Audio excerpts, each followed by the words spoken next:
keep open vulnerability and keep honoring self and keep creating through curiosity. And the entertainment industry is such a great place to do that because I think that dance and art on the whole provides a great opportunity to cope with stress. Music makes the world go round. To me, art is an expression of the creative mind. Ballet is my passion. It helps us to give more admiration to the world around us. Music is from God. God, the ultimate artist.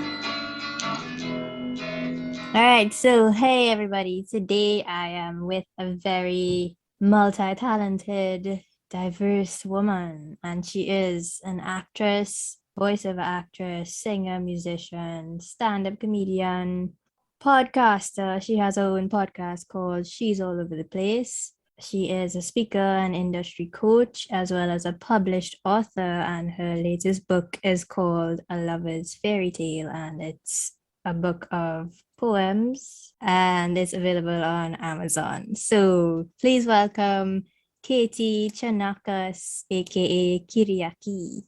Hey, Patrice, thank you so much for having me. I'm so excited to be here and have this conversation with you internationally. Let's go. Yes, everyone, she is, I believe you're originally from Michigan, right? I'm from Michigan. My family's from Greece. I live in New York and LA, and right now I'm in LA. Wow. And she's been on screen alongside some pretty cool actors such as Nicolas Cage, Robert De Niro, Morgan Freeman. She's been on CSI New York, It's Always Sunny in Philadelphia. The list goes on, but Oh yeah. Yeah, so happy to have you here. So do you have any tips for preparing for a role or an audition? Oh yeah, 1000%. Susan Batson has an amazing book called Truth, Truth. She's, Nicole Kidman's personal acting coach, Madonna, Oprah, the list goes on, Tom Cruise, a bunch of other people, but Meisner technique is really good. So Uta Hagen, Respect for Acting. You can read the books or you can get them on audio, but understanding the craft of acting and practicing and studying is very important in our hybrid days. Like Susan Batson has a virtual class now. Leslie Kahn is great for comedy, Kaham, Leslie Kahn. She's in LA. Margie Haber's amazing for cold reading and comedy. She's in LA.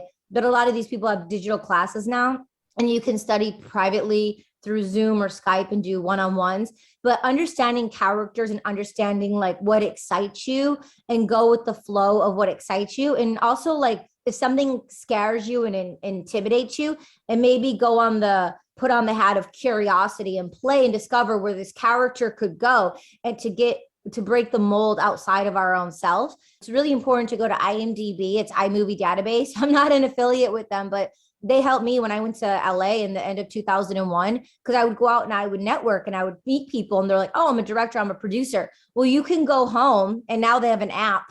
You can just download the app IMDb, and you can look up any actor, producer, director, casting director, and you can see who they are, what they've done, if they have things in production. IMDb also has a 30-day trial that you can have for free. And so then you can get into the pro to see what pre-production movies are coming. If people are saying, oh, I have projects in the work, like if you have IMDb Pro, you can actually like see if they do or not. Mm-hmm. Then you kind of weed out the duds and the people who are trying to maybe take advantage of someone who may be naive and newer in the industry. So I would, have the research, talk to people. There's so many like casting directors and producers online now where you can follow them and reach out to them and get to the brainchild on Facebook communities and platforms to see like, who's who, to pick quality, projects based if you want to be in TV, film, know their work. Like if I'm going out for a show for Hulu or AMC or TNT, and I'm doing like slapstick comedy, but it's like a drama, like you have to know the vibe, the energy of the show when you're auditioning. Is it a comedy, drama, TV, film? Is it at Amazon, like comedy? Like to understand the tone of the show. You can also look up like the producers and the director and the casting directors to see what they've directed in the past that maybe you've seen.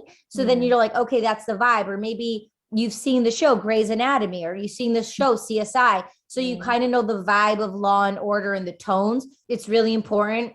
And then like understanding when you're reading the sides, the scripts that you're reading, it's all we have. And when you're reading on camera for a casting director, these are our friends. It's an extension off of us. So if you're a lawyer reading for a role, or a nurse, you can have like a clipboard with your sides here. And if you need to like go down for a line and like come back up, like it's okay, you know, because so many people get so scared about like memorizing and their words, and they're so nervous that they're not actually listening. And the most important thing is not only talking, which I'm doing right now, but what you're doing, listening. So then you're like, oh, I'm going to like respond off of that keyword or that tone or that energy that you picked up. I mean, that's the synergy of the craft of acting, really listening. But a lot of people make the mistake. I've seen so many self-tapes on video and in acting classes where like the actor saying their lines and then they're like this and their forehead's on the screen because they're not actually listening. They're just worried about their next line. So to be able to be engaged, do the work, the practice, the craft before you hit record. And when you hit record, throw it all away and trust and have that hope and faith that you've done enough preparation that when you're living in the moment as we are now, that like, I've done my preparation, you've done your preparation. Now we're just going to show up and have a conversation. That's what acting is about, like one aspect of it, right? Because it's the beautiful things of the unknown that can happen. Like what if I had a little doggy walk in or a bird fly past, but then my natural reaction to that, because you're living in the moment. And that's where doing movie magic, doing things like that are like real and authentic. And that's who we are. And that's, you know, it's who we get to be. So those are some added values of what you can do to prepare for roles. Are there any major challenges that you faced, and do you think some of these challenges still exist in the industry today?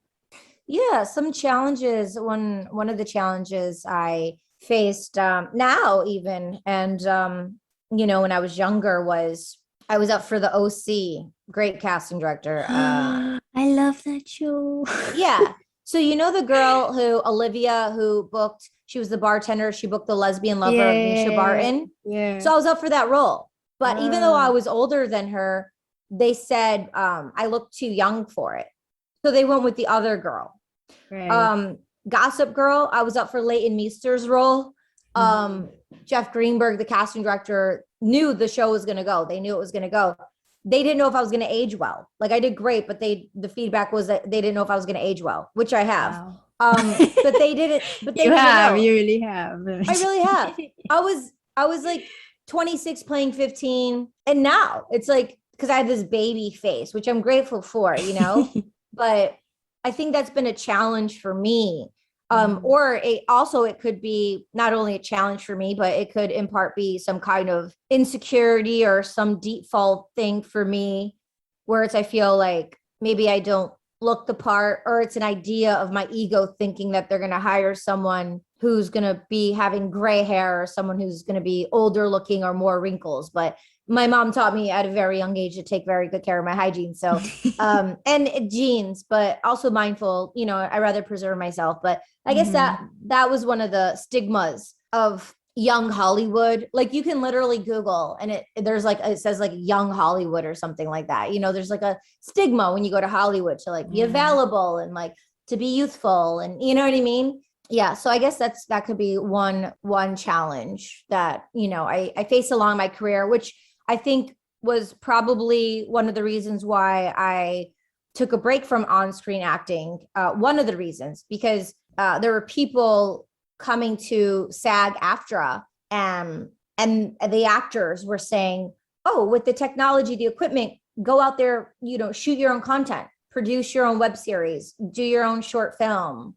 And I was very entrepreneurial and it was very advantageous for me. So I produced 2 shorts through SAG, through the union as a producer director. I started the pieces because I was wanting Red Egg, one of the projects I did. I was wanting this in a film, but like I wasn't getting that kind of opportunity in those kind of roles. So I just created it for myself. Right. And then I did a web series called Trigger Flaws through the union. That was really, really cool and fun. And that could still come back. You know, you kind of plant seeds and then they're simmering in the background. And then they're manifesting, but you could birth them later. We have another project called Green Beans that we wrote with my producing partner, Alessandra Levy, and Nikki Scorpio. And during the lockdown, I created Couples Therapy, an improv lockdown web series. And we shot season 1, 2, 3. Season 1 and 2 are out on the Sophisticated Psychos YouTube channel. That's our production company, the Sophisticated Psychos. And what I did was, how can I do what I want to do, create, and eliminate jumping through hoops? How can I hack through anything that would block or try to get into my way? And so half of the union was unemployed because of the pandemic, right? And when you're doing a union project and submitting papers, it already takes like a few weeks to like maybe 8 weeks to 2 months, right? So how can I eliminate administrative paperwork, waiting on someone else to give me approval to create? So I'm like, okay, so we're doing Couples Therapy seasons 1, 2, 3. And after we put out season 1 and 2, I'm like, yo, I'm putting out all this energy and I'm sitting and reflecting because we're in the pandemic. I'm sitting and reflecting. I'm like, how can this energy be reciprocal? I was contemplating, I talked to my team and I'm like, yo, let's put it in the film festival circuit. So we did that. And we had over 900 invites. We accepted about 90 so far. We're official selection for over 27 film festivals internationally. And we've won over 18 awards for best comedy web series. I won best director for 4 and best actor for 4 yesterday. So wow. Yeah. And Congrats. Thank you. And it's in the circuit. So yay. So it was really exciting. And during that process, when I was reaching out to my friends, I'm like, yo, like, have a look at this. Tell me what you think. Is it worth putting into film festivals based on the content, the quality, the acting, the music, the production? And I got feedback from 5 trusted sources. One, my friend Clinton H. Wallace, who then asked me to be a director on the board of the WebFest. So not only did I create this for me and my artist friends, but now I'm on the board of this really chic WebFest in France, you know? So when you do one thing, it's not just one thing, although you're doing one. There's multi-dimensional layers of things that happen. It has a ripple effect. That's my life. We are the ripple effect. That's my saying. We're the ripple effect. You and me. Even if 50,000 people are listening to this podcast, or it's just you and me, the exchange in energy and the communication that we're having and inspiring one another, it starts with us, and then we're the ripple effect for our friends, for our families, for our communities. It doesn't matter. Like, just you and me connecting will be for eternity. Yes, I love that. And congratulations on all that success. That's amazing. I really admire how much hard work you put into these things. So yeah. Thank you. I really appreciate it. Of course. What would you say is the most important thing that the acting industry or the entertainment industry on the whole has taught you? Or like one of the most important things? One of the most important things. It's a great question. I guess what's coming up for me is just really embrace colors, your talent, your skill sets. It's an opportunity to play and create. And I think that's why I'm involved in so many things that I am involved with at a young age. People try to pigeonhole you and say, just do one thing. But that's like, those are grids that maybe are extinct now. And we're living in a multi-dimensional world. And I was just kind of going against the grain. Like, I'm just going to do one thing. I'm going to, do it all. I'm going to do it all. So I don't have regrets, and I did those things. And now that I played and had success in so many of those areas, now I'm still very young, but if I have had success in those areas, but I've come full circle to be like, okay, I'm going to become a household name on a TV series. I'm going to become a household name in animation on an animation series. And just within and without and everything that's been up, down, in between is just to keep open vulnerability and keep honoring self and keep creating through curiosity. And the entertainment industry is such a great place to do that, because when we align with people who, that we connect with our ethics and morals and values that we learn along the way, it's a part of the journey of life. Not, we're given certain tools, but then it's a discovery of what we identify with and what we don't. So I think it's really cool because it's like, you graduate college, you graduate high school, like, or you're done with a job. But the entertainment industry is it's its own creativity, it's its own beast. And even though like people come and they leave and they come and leave, there are people always coming. So it's a source that you can always tap into for creativity, even if you have to travel and leave and do your own thing, you can always come back to it with like a white canvas. So I think that's like really exciting for me. It's kind of like a family, you know what I mean? It's like, you never know what you're going to get. It's really exciting. As long as you protect and have a good head on your shoulders, so you're not swayed every which way, it's a great platform to create off of. So I really appreciate the entertainment industry. I remember how it made me feel at such a young age, watching TV, seeing fashion, like the models and just music and then seeing it and just wanting to be a part of it and how it's evolved. And I am a part of it and I've taken time away, but then coming back to it. And, it's a really beautiful question because I'm kind of, maybe you can tell I'm kind of like experiencing it. I'm self-reflecting like as I'm sharing it. So it's kind of the first time I've ever said it. So I want to cry right now because the entertainment industry and the creatives that I meet, they become your family, Oh yeah. I'm sure the entertainment industry is very happy to have you. So thank you. Yeah, they need me. And they need me. They need me. Right? They need me. They need me. They need you. They need artists to keep showing up and being them. There are authentic selves, and we keep showing up, and then we keep chipping away and pivoting and defining what entertainment is, what culture is, what diversity is, what the next moment is, like with us showing up. Amen. Our passion. Amen. Amen. Our passion. We define, it doesn't define us. We get to grow and create it. I love your enthusiasm. Yeah, it's important. You got to keep it. Got to hold on to that. It's really important.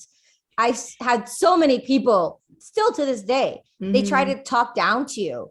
What are you doing? Why are you being this way? Try to put your fire out. It's like, don't question me. Do not question me.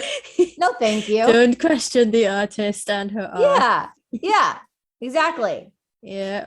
And speaking of your art, your latest book is called A Lover's Fairytale. Can you just share with us that piece of work? Sure. A Lover's Fairytale. You can go to loversfairytale.com, type in your email. I have an automation that will send you a curated playlist of my body of work from the last 10 years of spoken word music videos that I self-produce and created with artist friends in entertainment over the last decade. And the book is coupled with artwork by my dear friend, who's a legendary artist, Robert Sturman. And there's 14 pieces of art that we did with Polaroids by the original Polaroid that were discontinued in 2001. So it's super rare artwork. And the pieces, out of all the pieces I wrote when I was traveling around the world, I have 11 pieces and they're all about love. And it's this fantasy and it's this manifestation and abundance of nirvana and experiencing the universe and life untainted by anyone else's thoughts, right? No parents, no boyfriends, nothing. It's just going on a journey with oneself through the gift of being here as a human and experiencing love for nature, culture, food, diversity. And it was very whimsical in a way. So I decided for my very first book to release that statement of unconditional love to inspire other people, the language and the words and the wordplay of being a poet. But during the pandemic, normally I'm like, where's one place I haven't been? And I'll go. It's like being a kid in a candy store, but no one was traveling. I wasn't traveling at least. And so then I pivoted the quality of the question, like, what's one thing that I haven't done? And ever since I was 12, I wanted to become a published poet. And there wasn't Amazon then. There wasn't, I don't know if there was self-publishing. I didn't know how to do it. Yeah. But it was just the hurdles I was talking about earlier, the desperation of creating and then wanting someone to like it or approve it or to align with someone who got my vision. But in the time of the digital age and self-empowerment, I could be a self-published poet and not jump through hurdles and do it myself. So for my birthday, I'm like, what's one thing I haven't done that I wanted to do? Become a self-published poet. So that was 11/11. I gave myself a hard stop of 3 months. By the spring, I was going to release. World Poetry Day was coming up. So on March 21st, release my first poetry book, World Poetry Day, which happens to be my parents' anniversary too. And I did it. And it's great for my sacral chakra, my self-empowerment. I did something I wanted to do. And when we say we want to do something, even if it's like walk to the refrigerator to get blueberries or take the trash out or do the laundry, when we do small things that we say we want to do, there's like little chips and it like builds our self-worth. But if we say we want to do something like do the laundry, we don't do it, it chips away at our self-worth. And then our ego and our super ego starts saying all those negative self-talks that come. So when we do something to empower ourselves, no matter what it is, I'm going to drive to the market and get some celery. It's like, oh, I did what I said I was going to do. Mm-hmm. It makes us feel good. So to do something in life that I've always wanted to do, and then I made a short-term plan and I took action on it, it's a merit with my own self. It's an interpersonal challenging game and a fun thing that I chose to do to share, not only with myself, but with the world. Congrats on that. Congrats on that book. Much respect for like all the work that you've been putting in. Thank you, Patrice. I appreciate you. Thank you so much. Fantastic work. Congrats again on all your web series, your book. And the people will be looking forward to seeing more of what you have in the future. Definitely. And we have so much, on YouTube, Katie Chonacas, The Sophisticated Psychos, on all the music streaming platforms and our YouTube as well. So there's definitely a lot to see and be entertained with right now, right? Mm-hmm. All right. So thanks very much. Thank you. Thank you so much. Thank you for listening to the Connoisseur Panda. Follow us on Twitter at Connoisseur Pan and Instagram at The Con Pan. Today's episode featured me, Katie Chonacas, and you can find me on all social media, Chonacas, Chonacas, or Katie Chonacas. Go to my website, chonacas.com. Music used in this podcast was originally composed by Richard Pargass, and you can find him on his YouTube, Richard Pargass. This podcast episode is hosted by Patrice Rostón, and you can find her on Instagram and Twitter at Patrice, Roston. Ciao, ciao, llamas.